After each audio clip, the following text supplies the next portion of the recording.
Welcome to RL30 news. సేవా దృక్పథి, మానవతావాది, ఎంతో మందిని క్రీడాకారులుగా తీర్చిదిద్దిన వ్యక్తి డాక్టర్ సవాలరపు రాజారావని ఆయన స్నేహితులు గంట్యాడ గోవింద్, గంట్యాడ గురుమూర్తి అన్నారు. ఈ మేరకు జీవీఎంసీ 74వ వార్డు దయాల్ నగర్ లోవా శ్రీ నూకాలమ్మ తల్లి గుడి ఆవరణలో దయాల్ నగర్ గ్రామ వెల్ఫేర్ అసోసియేషన్ ఆధ్వర్యంలో జన్మదిన వేడుకలు అభిమానులు ప్రజల మధ్య ఘనంగా నిర్వహించారు. ముందుగా కేక్ కట్ చేసి అభినందనలు తెలిపి సాల్వాతో సత్కరించారు. అనంతరం 50 మంది పేద వృద్ధ మహిళలకు చీరలు పంపిణీ చేశారు. ఈ సందర్భంగా వారు మాట్లాడుతూ బాడీ బిల్డింగ్ లో అనేక పథకాలు సాధించి స్పోర్ట్స్ కోటాలో విశాఖపట్నం స్టీల్ ప్లాంట్ లో ఉద్యోగం సాధించడమే కాకుండా జాతీయ బాడీ బిల్డింగ్ రెఫరీగా కూడా సేవలు అందిస్తున్నారన్నారు. అలాగే యువతని బాడీ బిల్డింగ్ వైపు ప్రోత్సహించి వారు జాతీయ, అంతర్జాతీయ స్థాయికి వెళ్లే విధంగా చర్యలు చేపట్టడం అభినందనీయమన్నారు. అలాగే డాక్టర్ రాజారావు అనేక సేవా కార్యక్రమాలు కూడా నిర్వహించడం, దానిలో భాగంగా నిరుపేదలకు నిత్యావసర సరుకులు, వృద్ధులకు దుప్పట్లు, చీరలు పంపిణీ, మెడికల్ క్యాంపులు నిర్వహించి పేదల పక్షపాతిగా పేరుగాంచారని అన్నారు. ఈ కార్యక్రమానికి సభ అధ్యక్షత వహించిన పెంటకోట శంకర్రావు, గంట్యాడ గోవిందరాజు, గంట్యాడ గురుమూర్తి, సంపూర్ణం, చదరం మురళీకృష్ణ, పాలిశెట్టి మహాలక్ష్మీ నాయుడు, సీకు రమణ, పొలిమేర రామసూరి, రెడ్డి కృష్ణ, పతివాడ జయకృష్ణ, అల్లు రమణారావు యాదవ్, రాష్ట్ర జనతాదళ్ పార్టీ అధ్యక్షులు ఆడారి రమణ, కొవ్వూరు మణి, అంజూరి దీపక్, ఎంఆర్పీఎస్ జిల్లా నాయకులు కోన చిన్నప్పారావు, మాజీ వైస్ చైర్మన్, గ్రామ పెద్దలు పాల్గొన్నారు.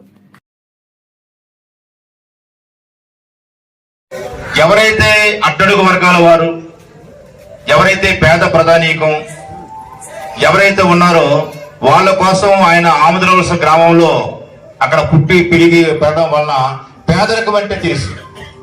ఆ పేదరికంలో ఉన్నవాడిని నేను ఒక అంబేద్కర్ తాలూకా ఆలోచన విధానంతో పెరిగినప్పుడు ఈ పేదరికాన్ని ఎంతో కొంత ఏదో విధంగా ఒక సేవ చేసి వాడిని కూడా మనం ఒక విధంగా మన సహోదరులుగా చూసుకుంటే బాగుంటుంది ఒక అభ్యున్నటువంటి భావాలతో మరి రాజారావు గారు మొదటి నుంచి కూడా ఉండడం జరిగింది.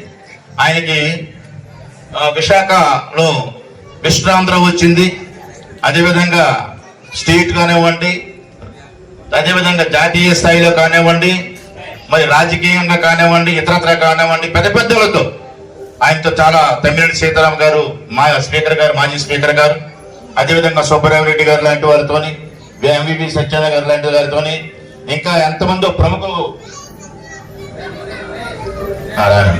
ప్రముఖులతో తత్సమైన సంబంధాలు కలిగి ఉన్నటువంటి వ్యక్తి రాజారావు గారు. ప్రముఖ నాయకులు అప్పుడు కూడా ఎవరైనా కూడా మరలేనటువంటి ఆయన ఎంతో మందిని శిష్యులు తయారు చేసినటువంటి వ్యక్తి. 82, 83లో మొట్టమొదటిగా దయాల మన పదిగంటలో జిమ్ స్థాపించి మరి అక్కడి నుంచి అతని ప్రయాణం స్టార్ట్ అయింది.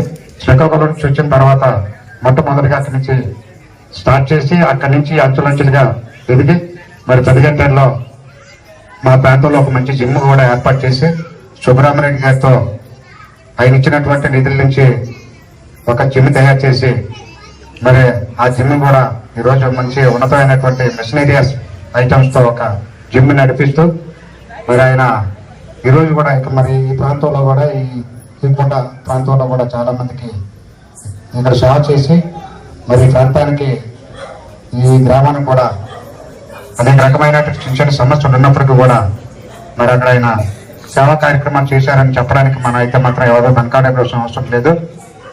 ఏమైనా సరే మనం ఇక్కడ వ్యక్తి అవసరం, మనిషి చేశారా లేదన్నది కొంతమంది చేసినా చేయలేదని చెప్తారు. అవన్నీ మనం దాన్ని తీసుకోకూడదు, స్పోర్టివ్గా తీసుకొని ఆయన చేసేటటువంటి కార్యక్రమాలు ఆయన చేశాడనేటువంటి మనిషి సాక్షిగా చెప్తుంది అందరికీ కూడా.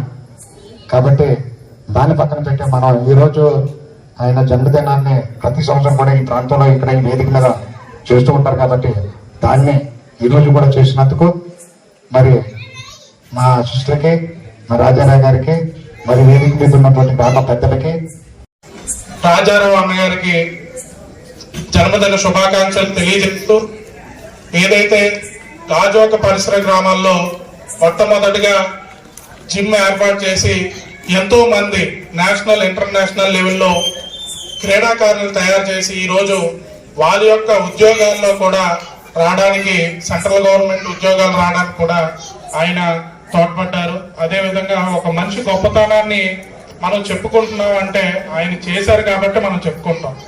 కాబట్టి ప్రతి ఒక్కరిలో కూడా మరి ఆ యొక్క స్ఫూర్తిని కలిగించాలని, ప్రతి ఒక్కరికి కూడా ఆ యొక్క శక్తివంతంగా తయారయ్యి ఇంకో 10 మందిని తయారు చేయాలని, మనం స్వార్థంగా కాకుండా అందరికీ సేవా దృక్పథంతో ఉపయోగపడాలని కోరుకుంటూ, అదేవిధంగా ఇంకో విషయం తెలియజేయాలనుకుంటున్నాను. అందరికి ఏదో విధంగా సాయం చేయాలనే దృక్పథంతో సాయం చేస్తూ ఈ యొక్క అందరి దగ్గర మంచి పేరు తెచ్చుకోవడం జరిగింది. అలాగే స్టీల్ ప్లాంట్ లో కూడా జాబ్ అందరికి 6 నంబర్ ద్వారా వచ్చినప్పటికీ రాజారావు ఆ టైంలో మంచి బాడీ బిల్డర్ రావడంతో స్పోర్ట్స్ కోటాలో ఆయనకి జాబ్ ఇచ్చి స్టీల్ ప్లాంట్ లో కాకుండా టౌన్షిప్ లోనే ఆయన అలా యువకులందరినీ కూడా స్పోర్ట్స్ ద్వారా డెవలప్ చేయాలని డిపార్ట్మెంట్ కేటాయించడం జరిగింది. ఆ తరుణంలో ఆయనకి జాబ్ కూడా వచ్చింది. సో ఏదేమైనా ఆయన మంచి హృదయంతో పేదలకు ఏదో సాయం చేద్దామని దయలా ప్రాంతానికి వచ్చి చేద్దామనే సంకల్పంతో ఆయన ముందుకుంటున్నాడు.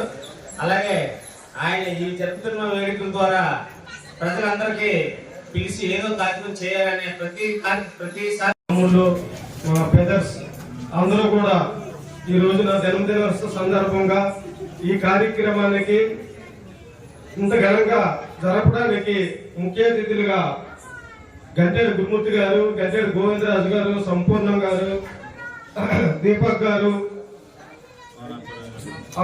రమణ గారు, తదితర మా గౌరవ అధ్యక్షులు, లాయర్లు ఇద్దరు మా కమిటీకి, గ్రామ వెల్ఫేర్ అసోసియేషన్ కమిటీలో మాకు, ఎందుకంటే ఈ ప్రాంతంలో నేను చర్చి స్థలాన్ని ఆ రోజుల్లో గవర్నమెంట్ ద్వారా శాంక్షన్ చేయించి అక్కడ చర్చి నిర్మాణం చేశాము.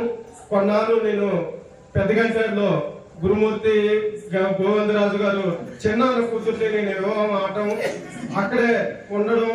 ఆ తర్వాత ఈ ప్రాంతంలో చిన్న సమస్య వచ్చింది. ఆ సమస్య కోసం నన్ను ఇక్కడ ఉన్న ఉన్నోళ్ళు వ్యక్తులు కొందరు నా దగ్గరకు వచ్చి చెప్పగా వెంటనే స్పందించి